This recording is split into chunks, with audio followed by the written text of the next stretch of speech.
April മാസം 8 India ഒരു പ്രധാനപ്പെട്ട അറിയിപ്പ് പുറത്തുവിട്ടു. LRGB എന്ന ലോങ് റേഞ്ച് ഗ്ലൈഡ് ബോംബ്സ് ഞങ്ങളുടെ സേനയിൽ ഞങ്ങൾ ചേർത്തിട്ടുണ്ട്. ഈ ബോംബുകൾ തീർച്ചയായും ഇന്ത്യയുടെ ഫയർ പവർ അധികമാക്കും. കൂടാതെ ഇതൊരു സ്റ്റാൻഡ് ഓഫ് വെപ്പൺ ആയിരിക്കും. അതായത് 100 കിലോമീറ്റർ ദൂരത്തിൽ നിന്നുകൊണ്ടുപോലും നമ്മെ കൊണ്ട് ചൈനയുടെ പ്രദേശങ്ങൾക്കുള്ളിൽ മിസൈൽ ആക്രമണം നടത്താൻ സാധിക്കും. പാകിസ്ഥാന്റെ എയർഫീൽഡ്സിനെ നമ്മെ കൊണ്ട് ടാർഗറ്റ് ചെയ്യാൻ കഴിയും എന്ന അറിയിപ്പ് കൊടുത്തു. ഈ സാങ്കേതിക വിദ്യയെ സംബന്ധിച്ച് പാകിസ്ഥാന്റെ പക്കൽ ഉള്ളതിനേക്കാൾ നമ്മൾ വളരെ മുന്നിലാണ്. എന്നാൽ ചൈനയ്ക്കെതിരെ ഈ ഒരു ടെക്നോളജിയെ നമുക്ക് എങ്ങനെ പ്രവർത്തിപ്പിക്കാൻ സാധിക്കും? മാത്രവുമല്ല, ഇൻഡിജിനസ് ആയി ഈ ഒരു ഗ്ലൈഡ് ബോംബ്സ് നിർമ്മിക്കുന്ന സാങ്കേതിക വിദ്യ ഇന്ത്യയുടെ പക്കൽ നിന്ന് മറ്റ് രാജ്യങ്ങളിലേക്ക് ചോരാനുള്ള സാധ്യതയുണ്ടെന്നും ചില വാർത്തകൾ വരുന്നു. ഇത് കാരണം ഇന്ത്യക്കുണ്ടാകുന്ന അപകട സാധ്യതകൾ എന്തെല്ലാം? നമ്മൾ ഈ കാറ്റഗറിയിൽ എത്ര വെപ്പൺസ് നിർമ്മിച്ചിട്ടുണ്ട്? ഇവയെല്ലാം ഈ വീഡിയോയിലൂടെ വിശദമായി അറിയാം.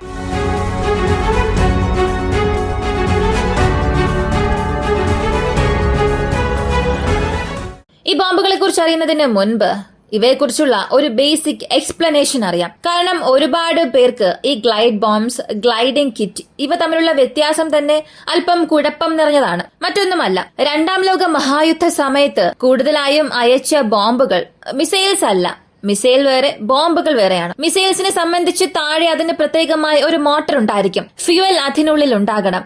അതിനുള്ളിലുള്ള കോർഡിനേറ്റ്സ് ഉപയോഗിച്ച്, അതിലെ ഇൻപുട്ട് മെക്കാനിസം ഉപയോഗിച്ച് ആ റോക്കറ്റ് ആ ലക്ഷ്യത്തെ നോക്കി പോകണം. അപ്പോ എക്സ്റ്റേണലായി ഒരു പ്രഷർ ക്രിയേറ്റ് ചെയ്യുകയും ആ പ്രഷർ വഴി ലഭിക്കുന്ന ആ പ്രേരണ ഉപയോഗിച്ച് വഴി പോകുന്നതാണ് മിസൈൽസ്.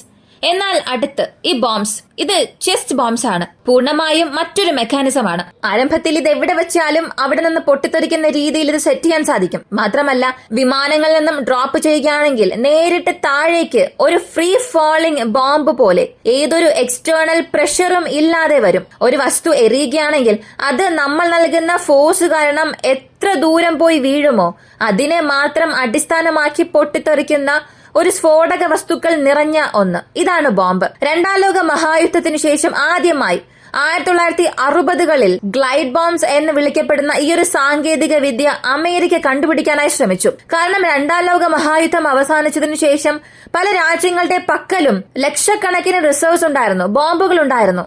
എന്നാൽ സാങ്കേതിക വിദ്യ വളരും തോറും, കാലം മാറും തോറും ഇതിനുള്ള കാര്യക്ഷമത കുറഞ്ഞു വരാൻ തുടങ്ങി. ഒരു പോയിന്റ് എയിൽ നമ്മൾ ലക്ഷ്യം വെച്ചാൽ അവിടെ നിന്ന് 50 മീറ്റർ, 60 മീറ്റർ, എന്തിന് ചില ബോംബുകൾ 100 മീറ്റർ ദൂരെ ചെന്ന് വീഴുകയും അതിന്റെ പ്രവർത്തനം അവിടെ കുറയാൻ തുടങ്ങി. അതിനാൽ അമേരിക്ക ചെയ്യാൻ തുടങ്ങിയത് ഈ യൂണിവേഴ്സൽ ഗൈഡൻസ് കിറ്റ് സൃഷ്ടിച്ചു. ജെഡാംസ് ഇവയെല്ലാം ഈ ഒരു കിറ്റിന് കീഴിലാണ് വരിക. ഈ സാങ്കേതിക വിദ്യ എങ്ങനെ പ്രവർത്തിക്കും എന്ന് ചോദിച്ചാൽ, സാധാരണയായി ഒരു ബോംബെടുത്ത് അതിൽ ചിറകുകൾ ഘടിപ്പിക്കും. ഈ ചിറകുകൾക്ക് എക്സ്റ്റേണലായി ടാർഗറ്റ് കോർഡിനേറ്റ്സ് നൽകും. ഇപ്പോഴുള്ളത് ഇനേർഷ്യൽ ഗൈഡൻസ്, സാറ്റലൈറ്റ് കമ്മ്യൂണിക്കേഷൻസ് ഉണ്ട്, GPS ഗൈഡൻസ് ഉണ്ട്. ചില ബോംബുകളിൽ ലേസർ ഓപ്റ്റിക്കൽ, ഇലക്ട്രോണിക് ഓപ്റ്റിക്കൽസ് ഇങ്ങനെയുള്ള ഗൈഡൻസ് സിസ്റ്റം എല്ലാം ഉണ്ട്. പ്രാരംഭഘട്ടത്തിൽ സാറ്റലൈറ്റ് കമ്മ്യൂണിക്കേഷൻ, GPS-ഉം ഇനേർഷ്യൽ നാവിഗേഷനും ഉപയോഗിച്ച് ഗ്ലൈഡിംഗ് കിറ്റിനെ സൃഷ്ടിച്ചു. ഇത് പൂർത്തിയായതിനു ശേഷം അതിനെ പരീക്ഷിച്ചതിൽ അമേരിക്കയ്ക്ക് അതൊരു വലിയ വിജയം ലഭിച്ചു. ഈ സാങ്കേതിക വിദ്യ അമേരിക്കയ്ക്ക് ശേഷമാണ് റഷ്യ, ചൈന പോലുള്ള രാജ്യങ്ങളുടെ പക്കൽ വന്നത്. ഇപ്പൊ ലോകത്തിലുള്ള ഒരു 10 രാജ്യങ്ങളുടെ പക്കലെങ്കിലും ഇങ്ങനൊരു സാങ്കേതിക വിദ്യ ഉണ്ടാകും. അതിൽ നമ്മുടെ ഇന്ത്യയും ഒരു പ്രധാനപ്പെട്ട സ്ഥാനം നേടിയിട്ടുണ്ട്. ഒരു ബോംബ് എങ്ങനെ നിർമ്മിച്ചുവെന്ന് നമ്മൾ അറിഞ്ഞു. അടുത്ത് ഇതെങ്ങനെ വർക്കാകും എന്നുള്ളത് അറിയണം. ഈ ബോംബുകളെ ലോഞ്ച് ചെയ്യണമെങ്കിൽ തീർച്ചയായും ഹയർ ആൾട്ടിറ്റ്യൂഡിലേക്ക് തന്നെ പോകണം. ഒരു 40,000, 50,000 അടി ഉയരത്തിൽ നിന്ന് ലോഞ്ച് ചെയ്താൽ മാത്രമേ ഈ ബോംബുകളെ കൊണ്ട് അതിന്റെ ടാർഗറ്റിനെ നോക്കി പോകാൻ സാധിക്കൂ. അതേസമയം ഇതിന് ഒരുപാട് സ്പെസിഫിക്കേഷൻസും ഉണ്ട്. ഓരോ ബോംബുകൾക്കും അനുസരിച്ച് ചില റേഞ്ച് ഉണ്ട്. ഈ ജെഡാംസ് ഒക്കെ നോക്കുകയാണെങ്കിൽ 30 മുതൽ 50 കിലോമീറ്റർ വരെ പോകും. ജെഡാംസിന്റെ എക്സ്റ്റൻഡഡ് റേഞ്ച് 70 കിലോമീറ്റർ വരെയും പോകും. അതുപോലെ ചില സ്പെസിഫിക്കേഷൻസ് ഉണ്ട്. ഇപ്പൊ ഹൈ ആൾട്ടിറ്റ്യൂഡിൽ നിന്നും ഈ ഒരു ബോംബുകളെ ലോഞ്ച് ചെയ്യുകയാണെങ്കിൽ നേരിട്ട് താഴേക്ക് വരുമ്പോൾ അതിന്റെ ചിറകുകൾ ഓപ്പൺ ആകും. ചിറക് ഓപ്പൺ ആയതിനു ശേഷം അതിനുള്ളിൽ ഒരു ഓൺബോർഡ് കമ്പ്യൂട്ടർ ഉണ്ടായിരിക്കും. ചെറിയൊരു കമ്പ്യൂട്ടർ ഉണ്ടാകും. ഈ കമ്പ്യൂട്ടറിന്റെ പ്രവർത്തനം എന്താണെന്ന് ചോദിച്ചാൽ, അത് പറക്കുന്ന ഉയരം, പറക്കുന്ന വേഗത, അത് ഏത് ദിശയിലേക്ക് പോയിക്കൊണ്ടിരിക്കുന്നു, ഇവയെല്ലാം കാൽക്കുലേറ്റ് ചെയ്ത് ആ ചിറകുകൾക്ക് വിവരം നൽകും. അല്ലെങ്കിൽ ചിറകുകളെ കൺട്രോൾ ചെയ്യുന്ന മോട്ടോഴ്സിന് വിവരം നൽകും. ഈ GPS-ഉം ഇനേർഷ്യൽ നാവിഗേഷൻ സിസ്റ്റവും ഉപയോഗിച്ച് ഒരു 30 കിലോമീറ്റർ ദൂരത്തിൽ പറന്നുകൊണ്ടിരിക്കുകയാണ്. വീണ്ടും ഒരു 50 കിലോമീറ്റർ പോകാനുണ്ടെങ്കിൽ അതിനനുസരിച്ചതുപോലെ ഇതിന്റെ പിന്നിലുള്ള ഫ്ലിപ്പേഴ്സ് അഡ്ജസ്റ്റ് ചെയ്യും. അങ്ങനെ കാറ്റിൽ പതിയെ പതിയെ അത് പറന്നു വരികയും അതിനെ പോകേണ്ട ടാർഗറ്റ്സിലേക്ക് തന്നെ അതിനെ വലിച്ചുകൊണ്ടു പോകും. ഇങ്ങനെ വീഴുന്ന ആ ബോംബുകൾ 2 ഫ്യൂസ് വഴിയാണ് പൊട്ടിത്തെറിക്കുന്നത്. ഒന്ന് പ്രോക്സിമെട്രി, മറ്റൊന്ന് കോണ്ടാക്ട് ഫ്യൂസ്. ഇവ രണ്ടും ഏകദേശം ഒരേ ടൈപ്പാണ്. അതിനുശേഷം എയർ ബസ്റ്റ് ഫ്യൂസ് ഒക്കെ ഉണ്ട്. തറയിൽ നിന്നും നിശ്ചിത ദൂരത്തിന് മുകളിൽ വരുമ്പോൾ തന്നെ പൊട്ടിത്തെറിക്കുന്ന ബോംബുകളും ഉണ്ട്. ഇങ്ങനെയാണ് ഈ ഗ്ലൈഡ് ബോംബ്സ് വർക്ക് ആകുന്നത്. ഈ ഗ്ലൈഡ് ബോംബ്സിനെ സംബന്ധിച്ച് റഷ്യ ഉക്രൈൻ യുദ്ധത്തിൽ ഇവ കൂടുതലായും ഉപയോഗിച്ചിട്ടുണ്ട്. എങ്ങനെയാണോ അർമേനിയ അസർബൈജാൻ യുദ്ധത്തെ ഒരു വാർ ഓഫ് ഡ്രോൺസ് എന്ന് പറയുന്നു, അതുപോലെ തന്നെ ഇതിനെ വാർ ഓഫ് ഗ്ലൈഡ് ബോംബ്സ് എന്നും പറയാം. അത്രത്തോളം റഷ്യ ഒരു മാസത്തിൽ തന്നെ ശരാശരി 1000 ഗ്ലൈഡ് ബോംബ്സുകളോളം ഉക്രൈനിലേക്ക് അയച്ചു. അതിന് കാരണം സോവിയറ്റ് യൂണിയന്റെ ഒരു വലിയ ആർസണലിൽ UMPC കിറ്റുകളുള്ള ഗ്ലൈഡ് ബോംബ്സുകൾ റഷ്യ നിർമ്മിച്ചുകൊണ്ടിരുന്നു. ഇന്നുവരെയും നോക്കിയാൽ ലോകത്തിൽ കൂടുതൽ ഗ്ലൈഡ് ബോംബ്സ് ഉള്ള ഒരു രാജ്യമായും റഷ്യ മാറി. കാരണം അവരുടെ ആയുധശേഖരം അത്രത്തോളം വലുതാണ്. അടുത്ത് അമേരിക്ക, ചൈന പോലുള്ള രാജ്യങ്ങളും ഉണ്ട്. ഇപ്പോൾ അടുത്തിടെ ഇന്ത്യ നടത്തിയ ഈ ഒരു പരീക്ഷണത്തിലൂടെ ഈ ഒരു ലിസ്റ്റിൽ ഇന്ത്യയെയും പ്രധാനപ്പെട്ട പൊസിഷനിലേക്ക് കൊണ്ടുപോയി. ഇന്ത്യയെ സംബന്ധിച്ചിടത്തോളം ഗ്ലൈഡ് ബോംബ്സ് നമ്മുടെ പക്കൽ കൂടുതലൊന്നും ഇല്ല. നമ്മുടെ പക്കൽ സ്വാ എന്ന ഒരു വെപ്പൺ സിസ്റ്റം ഉണ്ട്, smart anti airfield weapon system.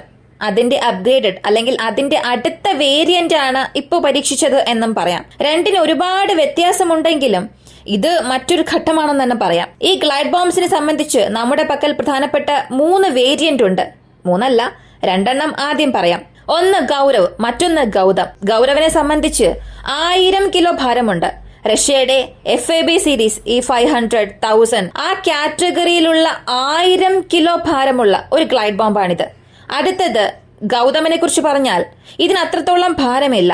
അതുപോലെ തന്നെ ഇതിന് എക്സ്റ്റേണൽ വിങ്സും ഇല്ല. ഇതിന്റെ മാക്സിമം റേഞ്ച് തന്നെ വളരെ കുറവാണ്, വെറും 60-70 കിലോമീറ്റർ മാത്രമാണ്. അതും ഇതിന്റെ മുഴുവൻ ഭാരം എന്നത് 100 കിലോഗ്രാം ആണ്. ഈ 100 കിലോഗ്രാമിൽ 75 കിലോയോളം സ്ഫോടക വസ്തുക്കൾ ഉണ്ടായിരിക്കും. അപ്പോ ഈ 2 പ്രധാനപ്പെട്ട വേരിയന്റ് ആണ് ഇന്ത്യൻ വ്യോമസേനയിലുള്ളത്. അതും ഗൗരവിനെ നമ്മുടെ സേനയിൽ നമ്മൾ ചേർത്തത് മാത്രം അല്ല, ഇന്ത്യയുടെ വ്യോമസേനയും ഇന്ത്യയുടെ കപ്പൽ സേനയും ഇതിനെ ഉപയോഗിക്കാനും തുടങ്ങിയിട്ടുണ്ട്. മൂന്നാമതായുള്ളത് അത് ഏതാണെന്ന് ചോദിച്ചാൽ അത് ജസ്റ്റ് ഒരു ബോംബ് മാത്രം അല്ല. നമ്മുടെ പക്കലുള്ളത് സുദർശൻ ഗൈഡൻസ് കിറ്റ്. ഇത് അടുത്ത ഘട്ടത്തിലേക്ക് പോകാൻ തുടങ്ങിയിട്ടുണ്ട്. അതിന്റെ പ്രൊഡക്ഷൻ ഇപ്പോൾ ആരംഭിച്ചിട്ടുണ്ട്. അതുകൊണ്ടാണ് ഇതിനെ മൂന്നാമതായി പറഞ്ഞത്. ഈ ഗൗതം ഇവയെ സംബന്ധിച്ച് ഗൗതമിനേക്കാളും വളരെ ഡെഡ്ലിയസ്റ്റ് ആയ ഒരു ബോംബാണ്. കാരണം ഇതിന്റെ മുഴുവൻ ഭാരം 1000 കിലോയിൽ കൂടുതലുള്ളത് കൊണ്ട് ഇതിനെ കൊണ്ട് പരമാവധി 250 കിലോയിലധികം ബ്ലാസ്റ്റ് ഫ്രാഗ്മെന്റേഷൻ വാർഹെഡ് എടുത്തുകൊണ്ടുപോയി ശത്രുക്കളുടെ പൊസിഷൻസിൽ ഇടാൻ സാധിക്കും. ഒരുപക്ഷെ നാളെ നമുക്ക് ചൈനയുമായി ഒരു പ്രശ്നം വന്നാൽ, പാകിസ്ഥാനുമായി ഒരു പ്രശ്നം വന്നാൽ നമ്മളൊരു സ്റ്റാൻഡ് ഓഫ് റേഞ്ചിൽ നിന്നും ഇതിനെ അയക്കാൻ സാധിക്കും. അതായത് വളരെ ദൂരത്തിൽ നിന്നും, ഒരു സേഫസ്റ്റ് ഡിസ്റ്റൻസിൽ നിന്നും എത്ര ദൂരത്തോളം നമുക്ക് ഇതിനെ അയക്കാൻ സാധിക്കുമോ അതാണ് സ്റ്റാൻഡ് ഓഫ് ഡിസ്റ്റൻസ് അല്ലെങ്കിൽ സ്റ്റാൻഡ് ഓഫ് വെപ്പൺ സിസ്റ്റം. ഉദാഹരണത്തിന് ഹാമർ ബോംബ്സ് ഇസ്രായേൽ ഇപ്പോൾ ഉപയോഗിച്ചുകൊണ്ടിരിക്കുന്നു. ഇതൊക്കെ സ്റ്റാൻഡ് ഓഫ് വെപ്പൺ കാറ്റഗറിയിലാണ് വരിക. ഉക്രൈനും ഇത് ഉപയോഗിക്കുന്നുണ്ട്. ഇങ്ങനെ വളരെ ദൂരത്തിൽ നിന്നും അവരുടെ എയർ ഡിഫൻസ് സിസ്റ്റത്തിന്റെ ഔട്ട് ഓഫ് റേഞ്ചിൽ നിന്നും നമ്മെ കൊണ്ട് ഇതിനെ അയക്കാൻ സാധിക്കും. അങ്ങനെ അയക്കുന്ന ബോംബ്സ് റേഡാറിനെ കൊണ്ട് കണ്ടുപിടിക്കാനേ സാധിക്കില്ല. കാരണം റേഡാർ ഒരു ബോംബിനെ കണ്ടുപിടിക്കണമെന്നുണ്ടെങ്കിൽ അതിനതിന്റെ റേഡാർ ക്രോസ് സെക്ഷൻ അധികമായിരിക്കണം. എന്നാൽ ഇതിൽ യാതൊരു ഇൻപുട്ടും ഇല്ലാതെ കാറ്റിൽ പറന്നുകൊണ്ടുപോകും. അതിന്റെ ഫ്രണ്ട് വ്യൂ എന്നത് കൂടുതൽ RCS ഇൻപുട്ടായി നൽകാത്ത ഒരു മോഡലിലാണുള്ളത്. ഞാൻ ഈ ഗ്ലൈഡ് ബോംബിനെ മാത്രമല്ല പറയുന്നത്, എല്ലാ ഗ്ലൈഡ് ബോംബ്സിലും ലോകത്തിൽ ഏതൊക്കെ രാജ്യങ്ങളാണോ ഗ്ലൈഡ് ബോംബ്സ് ഉപയോഗിക്കുന്നത് അതിന്റെ ഫ്രണ്ട് ആംഗിൾ വ്യൂ നോക്കിയാൽ RCS നൽകാത്ത രീതിയിലാകും അതിന്റെ മോഡൽ ഉണ്ടാവുക. അപ്പോൾ ശത്രുക്കളുടെ റേഡാർ ഡിഫൻസ് സിസ്റ്റത്തെ കൊണ്ടൊന്നും ഏതൊരു സംവിധാനത്തെ കൊണ്ടും ഇതിനെ ഇന്റർസെപ്റ്റ് ചെയ്യാനും സാധിക്കില്ല. എന്നാൽ ഇതിലുള്ള വലിയൊരു പോരായ്മ എന്തെന്നറിയണ്ടേ? ഇതിനെ ലോഞ്ച് ചെയ്യണമെന്നുണ്ടെങ്കിൽ നമ്മുടെ SU-30MKയിൽ ഇതിനെ ഇന്റഗ്രേറ്റ് ചെയ്തിട്ടുണ്ട്. ജാഗ്വാറിൽ ഇത് ഉപയോഗിച്ചുകൊണ്ടിരിക്കുകയാണ്. തേജസിൽ ഉപയോഗിക്കാൻ പോകുന്നു എന്നും പറയുന്നു. ഈ വിമാനങ്ങൾ എല്ലാം വളരെ ഹൈ ആൾട്ടിറ്റ്യൂഡിൽ പോയേ മതിയാവുകയുള്ളൂ. വളരെ ലോ ആൾട്ടിറ്റ്യൂഡിൽ വന്നിട്ട് പെട്ടെന്ന് ഹൈ ആൾട്ടിറ്റ്യൂഡിലേക്ക് ക്ലൈംബ് ആകുമ്പോൾ, അങ്ങനെ ക്ലൈംബ് ആകാൻ തുടങ്ങിയ അടുത്ത സെക്കൻഡിൽ തന്നെ ശത്രുക്കളുടെ എയർ ഡിഫൻസ് സിസ്റ്റം റഡാറിൽ നമ്മുടെ വിമാനം അകപ്പെടും. ഇങ്ങനെ വിമാനം അകപ്പെടുക മാത്രം അല്ല, അകത്തേക്ക് വരുന്ന അത്രയും ഇൻപുട്സും ചുറ്റുമുള്ള അവരുടെ integrated air defence system command സെന്ററിലേക്ക് ഷെയർ ചെയ്യും. അപ്പോ ഒരു ആംഗിളിൽ നമുക്കുള്ള ത്രെഡ് ഇല്ലെങ്കിൽ പോലും മൾട്ടിപ്പിൾ ആംഗിളിൽ നമ്മൾ സർവൈലൻസിലായിരിക്കും. ഇതിനെ ഓവർകം ചെയ്യാൻ മറ്റെന്തെങ്കിലും ഓപ്ഷൻ ഉണ്ടോ എന്ന് നോക്കിയാൽ അതിന് മറ്റൊരു ഓപ്ഷൻ ഇല്ല. ഒരു കാര്യം മാത്രമാണ് ചെയ്യാൻ സാധിക്കുക. ഇതുപോലെ ടെറൈൻ ഹഗിംഗ്, ലോ ആൾട്ടിറ്റ്യൂഡിൽ പറക്കുന്ന വിമാനങ്ങൾ ഡീകോയ്സ് ഇംപ്ലിമെന്റ് ചെയ്യും. അതായത് സിഗ്നൽ എമിറ്റ് ചെയ്യുന്ന മൾട്ടിപ്പിൾ ഡ്രോൺസിനെ ലോഞ്ച് ചെയ്യും. അങ്ങനെ ലോഞ്ച് ചെയ്യുമ്പോൾ അതൊരു ചെറിയ കൺഫ്യൂഷൻ ശത്രുക്കളുടെ റഡാറുകൾക്ക് നൽകും. ഈ ഒരു നാരോ ഗ്യാപ്പ്, ആ ഒരു കൺഫ്യൂഷൻ ഗ്യാപ്പ് നമ്മൾ ശരിയായി പ്രയോജനപ്പെടുത്തിയാൽ നമ്മുടെ വിമാനങ്ങൾക്ക് യാതൊരു കേടുപാടുമില്ലാതെ ബോംബ് ഡ്രോപ്പ് ചെയ്യാൻ സാധിക്കും. അതല്ല, എനിക്കിത് നാരോ ഗ്യാപ്പ് ആവശ്യമില്ല, എനിക്കിതൊന്നും ആവശ്യമില്ല, ഓവർ കോൺഫിഡൻസ് ഉണ്ട്, ഞാൻ ഏത് എയർ ഡിഫൻസ് സിസ്റ്റത്തെയും കാര്യമാക്കില്ല, ഞാനാണ് വലിയ ആള് എന്ന് ചിന്തിച്ചാൽ എങ്ങനെ വേണമെങ്കിലും ലോഞ്ച് ചെയ്യാം. പക്ഷേ ഒരു റിസ്ക് ഫാക്ടർ അവിടെയുണ്ട്. ഇങ്ങനെ റിസ്ക് ഫാക്ടർ കുറയണമെങ്കിൽ ഈ ടാക്ടിക്സ് ഉപയോഗിക്കുന്നതാണ് നമുക്ക് നല്ലത്. അതുകൂടാതെ ഈ ബോംബിനെ കുറിച്ച് മറ്റൊരു കാര്യം പറയണം. ഇത് DRDO ആണ് തയ്യാറാക്കുന്നത്. മാത്രവുമല്ല, ഇതിൽ ഒരുപാട് ചെറിയ ചെറിയ കമ്പനികളും ചേർന്ന് ഗൈഡൻസ് കിറ്റ് നിർമ്മിക്കുന്നുണ്ട്. ഈ ബോംബിനെ നിർമ്മിച്ച് ഇന്ത്യയുടെ സേനയ്ക്കും നൽകിയിട്ടുണ്ട്. ഇന്ത്യയുടെ നാവി, എയർഫോഴ്സിനെ സംബന്ധിച്ച് ആദ്യ ഘട്ടമായി 140 ബോംബുകൾ ഈ ലിസ്റ്റിൽ ഓർഡർ ചെയ്ത് അവരുടെ സേനയിൽ ചേർക്കാനും തുടങ്ങി. ഇതിനുശേഷം ഇതിന് വളരാൻ തുടങ്ങും.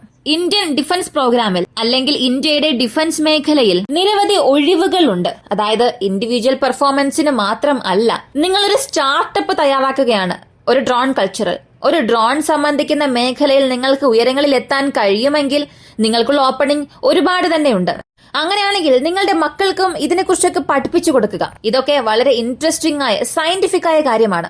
ഇന്നുള്ള കറന്റ് ജനറേഷൻ കൂടുതലായും മൊബൈലിലാണ് അഡിക്റ്റ് ആവുക.